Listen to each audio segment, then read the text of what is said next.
Time for another sports take here on OSC Sports Network, and here are my thoughts regarding Deflate-gate.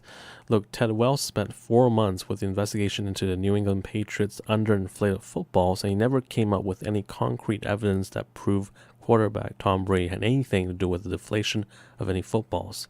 Relying on the text messages between locker room attendant Jim McNally and equipment assistant John Ostremski as part of the evidence isn't really anything definitive because those text messages were meant to be humorous. It's also plausible that the nickname Deflator, which appeared in one of the text messages, indeed was referring to the guy trying to lose weight. The bottom line is that there's nothing concrete to suggest Tom Brady was guilty of anything or responsible for the deflation of any footballs.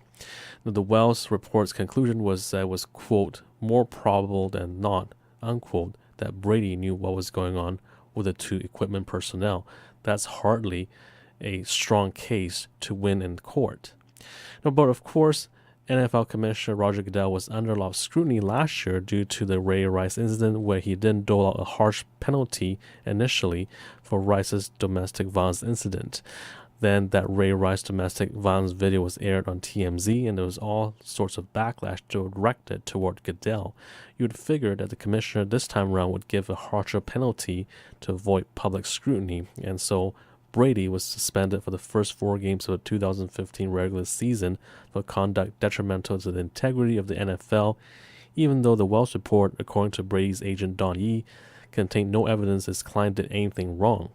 The Patriots also fined $1 million and lost 2 draft picks as a result. And then there's the media as well, where many analysts have been criticizing Brady for his public response to the Ted Wells report, saying that he wasn't angry enough, which implied he knew he was guilty.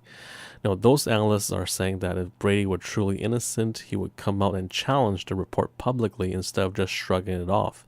And many in the media are saying he is guilty. It seems like there's more people who believe in an incomplete Wells report than not, even though the report contained no evidence linking Brady to the incident and no evidence that Brady preferred footballs that were underinflated. There's just no evidence he or the team tampered with the footballs.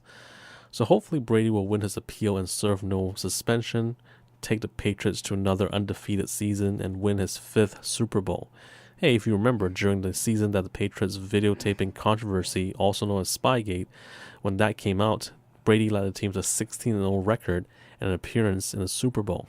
I think he'll beat Goodell in the NFL on appeal, serve no suspension, and then beat up the rest of the league in 2015. That's all Sports Take. Thanks for tuning in, and we'll talk to you again next time.